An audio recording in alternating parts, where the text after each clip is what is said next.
नमस्कार. मालिकेच्या आजच्या भागामध्ये आपल्याला अद्वैत आणि कला यांच्यामध्ये पिलो फाईट पाहायला मिळणार आहे. तर आबांनी एक निर्णय घेतलेला आहे, अशा अटी घातलेल्या आहेत आणि त्यानंतरच नैनाला घरामध्ये राहायला सांगितलेलं आहे.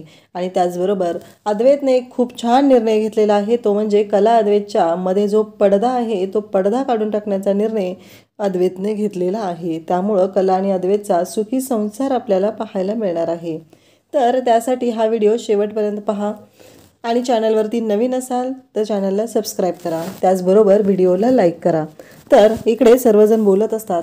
अद्वैत म्हणत असतो की थांबा, कारण कसं आहे, राहुल आपल्या घरचा आहे म्हणून आपण त्याला माफ करायचं आणि नैना बाहेरची आहे म्हणून तिला शिक्षा द्यायची, तिला या घराच्या बाहेर काढायचं, ही गोष्ट मला पटत नाही.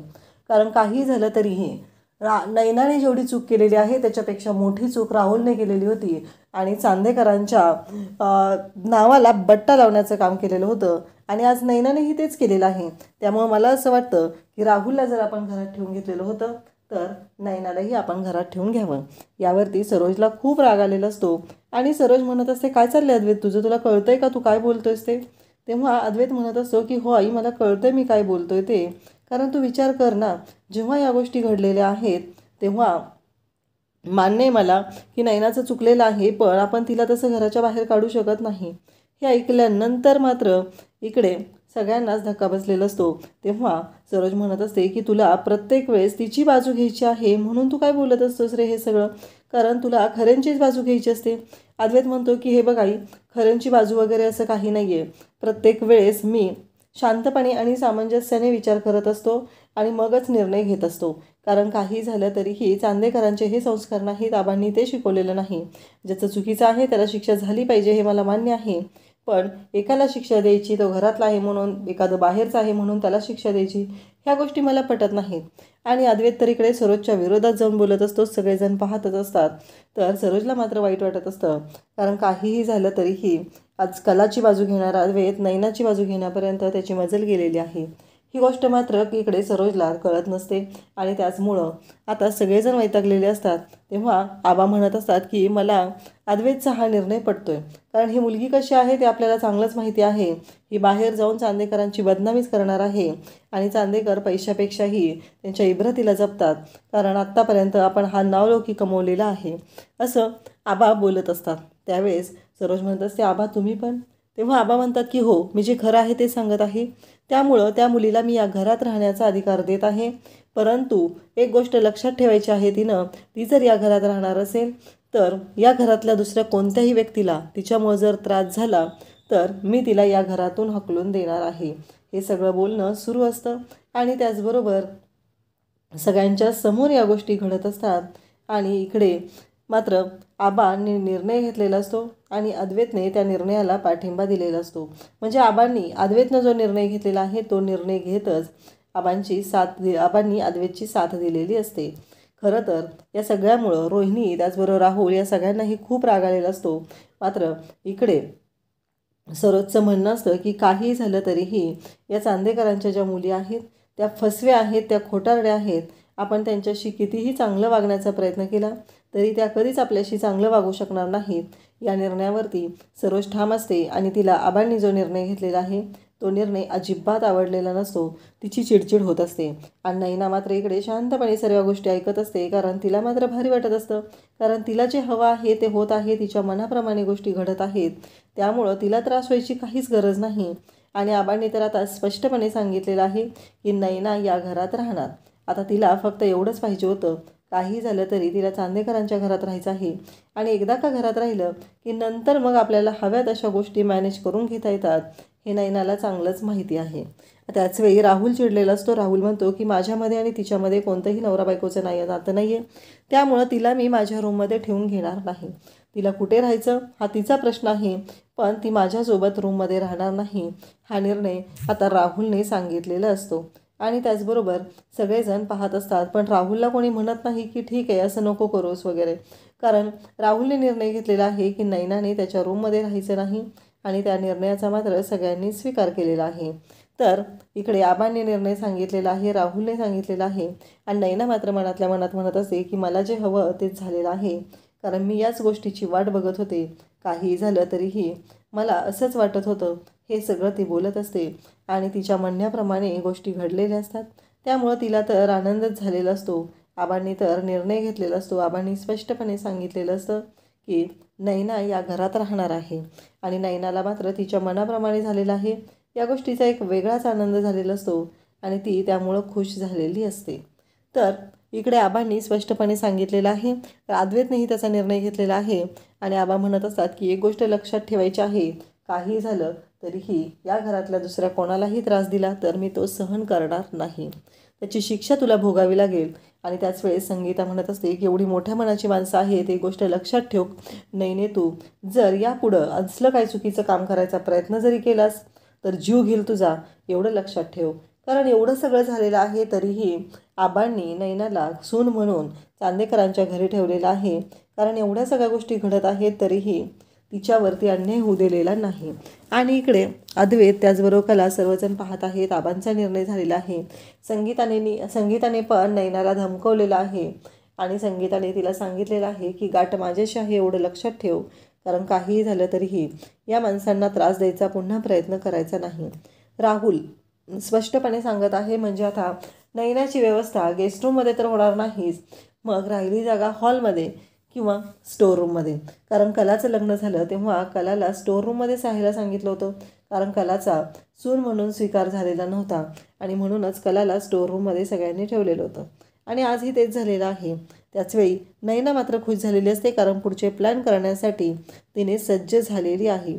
काही करून तिला कलाच्या आयुष्याचं वाटोळं करायचं आहे आणि कलाला आयुष्यात न उठवायचं आहे, एवढंच तिचं ध्येय आहे. इकडे आपल्याला पाहायला मिळतं की राहुल आता आलेला असतो आणि तो रोहिणीला म्हणत असतो की आई, मला हे अजिबात पटलेलं नाही. त्या अद्वैतनं जो निर्णय घेतलेला आहे तो मला अजिबात पटलेला नाही. मी ते कधीच सहन करू शकत नाही, असं स्पष्टपणे तो सांगत असतो. आणि त्याचबरोबर त्याचं असं म्हणणं असतं की काही झालं तरी मामा, मी ह्या निर्णयाबरोबर नाही आणि त्या नैनाला घरात घेणार नाही, माझ्या रूममध्ये घेणार नाही. त्यावेळेस इकडे रोहिणी म्हणत असते की तू हे काय बोलतोयस? ती नैना ना पॅद आहे, तिला संपवणं काही अवघड नाही आहे. पण ह्या राहुल इकडे अद्वैत आणि कलाचा बंदोबस्त, राहुल आपल्याला अंडर एस्टिमेट करून चालणार नाही. कारण काही झालं तरी नैना ही आपल्यापेक्षा वरचढ ठरलेली आहे आणि तिने जो गोंधळ घातलेला आहे त्यामुळे या गोष्टी घडलेल्या आहेत. आणि तुला माहिती आहे का की अद्वैत आहे ना जरा जास्तच तिच्याबरोबर बोलत आहे. त्यावेळेस इकडे राहुल पण म्हणू लागतो की हो, ते माझ्या लक्षात आलेलं आहे. अद्वैत फक्त तिचंच बोलणं ऐकत असतो. अद्वैतला तिच्याच गोष्टी खऱ्या वाटत आहेत. त्यामुळं आपल्याला विचार करावा लागणार आहे आणि त्या अद्वैतचा गाठा काढावा लागणार आहे. इकडे रोहिणी म्हणत असते की कलाचा काटा काढायचा, इकडे राहुल म्हणत असतो की त्या अद्वैतचा काटा काढायचा. त्याचबरोबर रोहिणी सांगत असते की ही गोष्ट लक्षात ठेव, ऑफिसमध्ये घरामध्ये बारीक लक्ष ठेवणं गरजेचं आहे. जर काही चूक झाली तर आपली मात्र वाट लागणार आहे, असं रोहिणीचं म्हणणं असतं. आणि त्याचबरोबर रोहिणी त्या गोष्टींसाठी आता तयार झालेली असते. ती म्हणत असते की काही झालं तरीही हे सगळं जे काय आहे ते अगदी आपल्यालाच मिळालं पाहिजे. ही जी प्रॉपर्टी आहे ती आपल्यालाच मिळाली पाहिजे, हे रोहिणीचं सगळं कांड सुरू असतं. आणि त्याचबरोबर रोहिणीला असं वाटत असतं की काही झालं तरीही हे चांदेकरांचं जे आहे ते सगळं माझं आहे, हा विचार तिच्या डोक्यात सुरू असतो. त्याचबरोबर कला इकडे विचार करत असते, खरंच चांदेकरने किती भारी निर्णय घेतला आणि त्याने जराही विचार केला नाही की तो जे वागत आहे, जे बोलत आहे त्याच्यामुळं इकडे घरातल्यांवर काय परिणाम होईल. त्याने माझी बाजू घेतलेली आहे.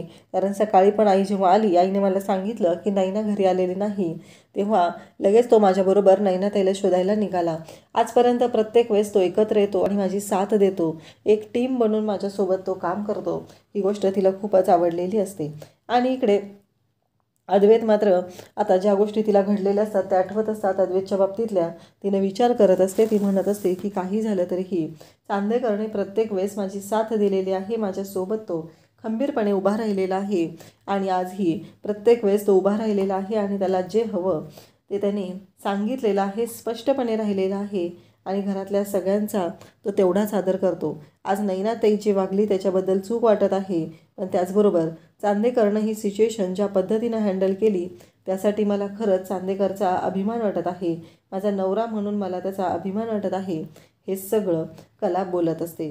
कलाला खूप छान वाटत असतं आणि जवळजवळ ती अद्वैतच्या प्रेमात वेडीपिसी झालेली असते आणि ती अद्वैतबद्दलच बोलत असते. ती म्हणत असते, काही झालं तरीही आज चांदेकरने जे केलेलं आहे ना ते खरंच लाख मोलाचं आहे. तेवढ्यातच अद्वैत तिथं आलेला असतो. अद्वैत आलेला पाहून कला त्याच्याकडे एकटक पाहत असते. ही गोष्ट मात्र अद्वैतच्या लक्षात येते आणि अद्वैतला कळतं की ही माझ्याकडेच पाहत आहे. आणि अद्वैत मग कलाला म्हणतो असतो, काय झालं? तेव्हा कला म्हणत असते, नाही काही नाही झालेलं. तेव्हा अद्वैत म्हणतो, नाही काय तर झालेलं आहे, तुला बोलायचं आहे, बोल. तेव्हा कला म्हणत असते की खरंच चांदेकर, आज तू जे काही केलेलं आहे ना ते खरंच खूप लाख मोलाचं आहे. म्हणजे तू राहुल भाऊ किंवा नैना बाहेरचे आहे असा कोणताही भेदभाव केला नाहीस आणि त्याचबरोबर या सर्व गोष्टी खूप छान पद्धतीनं हँडल केल्यास म्हणून मला तुझा अभिमान वाटत आहे, असं कला त्याला सांगत असते. आणि म्हणत असते की चांदेकर, तुला काय वाटतंय, आपण दोघं जेव्हा एकत्र येऊन काम करतो तेव्हा मात्र हे सगळं जे घडत आहे त्यावेळेस आपल्या सगळ्या गोष्टी व्यवस्थित होत्या. तेव्हा चांदेकर म्हणतो की नाही, एक टीम अजिबात नाही, हे तर सगळं शक्यच नाही. काही झालं तरी आपल्या दोघांची एक टीम होऊ शकत नाही, हे सगळं अद्वैत बोलत असतो. अद्वैत म्हणत असतो की पॉसिबलच नाही आहे, तुझ्यासोबत माझी टीम होणं शक्यच नाही. तेव्हा कला म्हणत असते, अरे तू असं का बोलतोयस, तुझ्या लक्षात येत नाही आहे का? तू विचार कर ना, जेव्हा जेव्हा बघ आपण एकत्र येऊन काम करतो तेव्हा तेव्हा गोष्टी व्यवस्थितच होत आहेत, असं अद्वैतला कला समजून सांगत असते. पण अद्वैत मात्र ह्या गोष्टी स्वीकारायलाच तयार नसतो. त्याचं असं म्हणणं असतं की शक्यच नाही, आपल्या दोघांची एक टीम असणं शक्यच नाही, असं तो बोलत असतो. आणि त्याचबरोबर त्याचं म्हणणं असतं की काही झालं तरीही एक गोष्ट लक्षात ठेव, खरे आपण दोघं एक टीम कधीच होऊ शकत नाही. आणि कला म्हणत असते की अरे चांदेकर, तू विसरतोयस का? आपण दोघं बघ ना, जेव्हा नवरा बायको म्हणून ह्या सर्व गोष्टी करतो तेव्हा त्या चांगल्या होतात. अद्वैत म्हणतो, हे कधी झाले आणि कधीच नाही झालेलं, असं तुलाच ते वाटत असतं, असं काही घडलेलं नाही. तेव्हा कला म्हणत असते की चांदेकर, जरा ना विचार करून बोल, कारण तुला वाटतं तसं नाही आहे. तू विचार कर ना जरा. बघ, तुला आठवतं आहे का, जेव्हा तुला अस्थमाचा अटॅक आला तेव्हा मी तुला घेऊन हॉस्पिटलमध्ये गेले, आपण दोघं एकत्र होतो म्हणून या सगळ्या गोष्टी छान झाल्या. त्याचबरोबर त्यानंतर माझं दुकान जाळलं गेलं, त्यावेळेस तू माझ्यासोबत होता आणि त्यावेळेसही छानपणे आपण ती सिच्युएशन हँडल केली.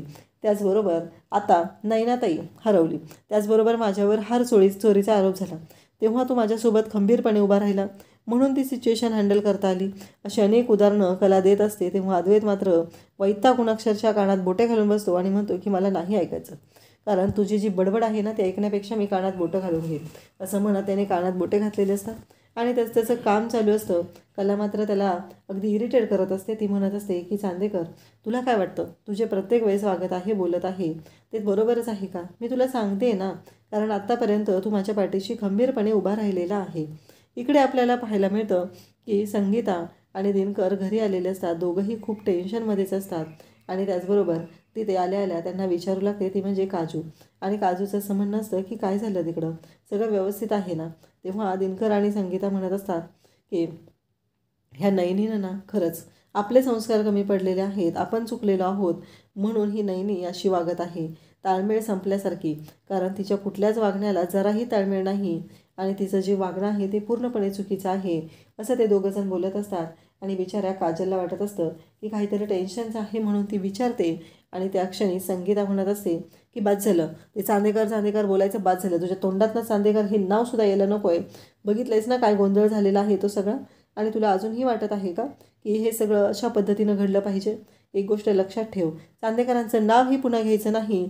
आणि संगीता कारण नसताना काजलवर एवढी चिडते की ती विचारच करत नाही आहे की तिच्यामध्ये तिची काहीच चूक नाही आहे. एवढं टेन्शनचं वातावरण होतं, हे दोघंजण आलेले आहेत आणि त्यासाठीच बिचारी फक्त विचारत आहे की काय झालेलं. आणि एवढ्या सगळ्या गोष्टीवरून संगीता चिडलेली असते. तेव्हा दिनकर तिला म्हणत असतो की अगं संगे, असं काय करतेस, म्हणजे तिची काय चूक आहे, म्हणजे तिनं तर तुला चांगल्याने विचारलं ना काय टेन्शन आहे म्हणून, आणि मग तू तिच्यावरच का चिडलीस? आणि दिनकर संगीताला समजवू लागतो. काजू मात्र रडायला लागते, तिला वाईट वाटलेलं असतं, तिची काहीच चूक नसताना हे सगळं तिला भोगावं लागत असतं, तिला बोललं खावं लागत असतं आणि या सगळ्याला जबाबदार असते ती म्हणजे नैनामुळंच संगीता पिसाळ्यासारखी करत असते, तिला त्रास होत असतो. इकडे अद्वैतने कानात बोटं घालून घेतलेले असतात. कला म्हणत असते चांदेकर ऐकून घे आधी माझं मी काय सांगते. अद्वैत म्हणत असतो की बास कर, मला ना कंटाळा आला तुझ्या ह्या बडबडीचा, तुझा ऐकून घेण्याचा, तू बास कर आधी आणि मी काय सांगतोय ते ऐक, कारण असं कधीच होऊ शकत नाही. कला म्हणत असते की चांदेकर, प्रत्येक वेळेस तशाच पद्धतीनं गोष्टी घडत आहेत म्हणून मी तुला सांगत आहे. अद्वैत म्हणत असतो तू नाही कला खरे, आणि मी द परफेक्शनिस्ट द अद्वैत चांदेकर, असं अद्वैत म्हणत असतो. कला म्हणत असते, हो मला माहिती आहे तू द अद्वैत चांदेकर आहेस, पण मला जे वाटतं ते मी सांगितलेलं आहे.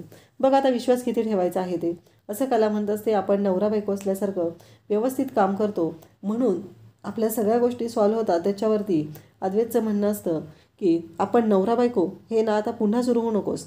आणि दोघंही आता कला जाते आणि तिथली उशी घेते आणि अद्वैतला फेकून मारते, कारण अद्वैतने कानात बोटं घातलेली असतात आणि तो कलाचं काहीही ऐकायला तयार नसतो. म्हणूनच कलाला खूप राग आलेला असतो आणि कला मात्र इकडे अद्वैतला ती उशी फेकून मारते आणि त्या दोघांमध्ये भांडणं सुरू होतात. आणि भांडत असतानाच कला मात्र तिथं तोल जाऊन पडणार असते. तेवढ्यातच अद्वैत तिथे येतो आणि तिला सावरतो. म्हणजे आत्ताही अद्वैतनं तिला सावरलेलं असतं, पण अद्वैतला हे मान्यच करायचं नसतं की त्याचा कलावर विश्वास आहे किंवा कला जे म्हणते ते त्याला पटतं. ह्या गोष्टी त्याला मान्यच करायच्या नसतात.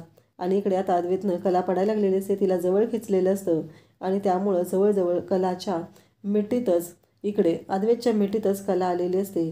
आणि त्याचबरोबर या सर्व गोष्टी जेव्हा घडत असतात तेव्हा अद्वैत आणि कला एकमेकांकडे पाहत असतात.